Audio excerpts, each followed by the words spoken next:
آج کی اس ویڈیو میں ہم حضرت انس بن نضر رضی اللہ تعالیٰ عنہ کے بارے میں جانیں گے اور ساتھ میں یہ بھی جانیں گے احد کی لڑائی میں مسلمانوں کو اپنی ہی غلطی کی وجہ سے شکست کیوں ہوئی، اور حضرت سعد ابن معاذ رضی اللہ تعالیٰ عنہ کی شہادت کے بارے میں بھی جانیں گے۔ تو چلیے دوستو شروع کرتے ہیں۔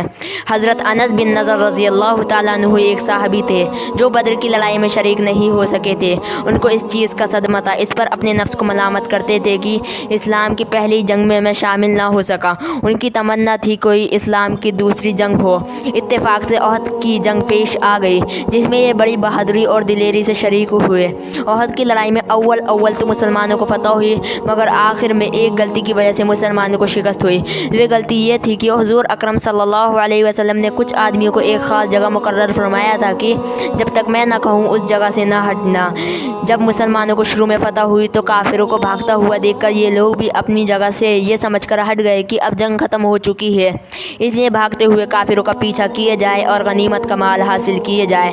اس جماعت کے سردار نے منع بھی کیا کہ حضور صلی اللہ علیہ وسلم کی ممانعت تھی کہ جب تک میں نہ کہوں اس جگہ سے نہ ہٹنا، مگر ان لوگوں نے یہ سمجھا کہ حضور اکرم صلی اللہ علیہ وسلم کا ارشاد صرف جنگ کے وقت تھا، وہاں سے ہٹ کر میدان میں پہنچ گئے۔ بھاگتے ہوئے کافروں نے اس جگہ کو خالی دیکھ کر اس طرف سے آ کر حملہ کر دیا۔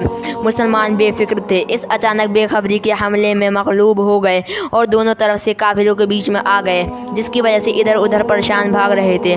حضرت انس رضی اللہ تعالیٰ عنہ نے دیکھا کہ سامنے سے ایک دوسرے صحابی حضرت سعد بن معاذ رضی اللہ تعالیٰ عنہ آ رہے ہیں۔ ان سے کہا کہ اے سعد، کہاں جا رہے ہو؟ خدا کی قسم جنت کی خوشبو احد کے پار سے آ رہی ہے۔ یہ کہہ کر تلوار تو ہاتھ میں ہی تھی، کافروں کے ہجوم میں گھس گئے اور جب تک شہید نہیں ہو گئے واپس نہیں ہوئے۔ شہادت کے بعد ان کے بدن کو دیکھا گیا تو چھلنی ہو گیا تھا، 80 سے زیادہ زخم تیر اور تلواروں کے بدن پر تھے۔ ان کی بہن نے انگلیوں کے پیروں سے ان کو پہچانا۔ جو لوگ اخلاص اور سچی طلب کے ساتھ اللہ کے کام میں لگ جاتے ہیں ان کو دنیا ہی میں جنت کا مزہ آنے لگتا ہے۔ یہ حضرت انس رضی اللہ تعالیٰ عنہ زندگی ہی میں جنت کی خوشبو سونگھ رہے تھے۔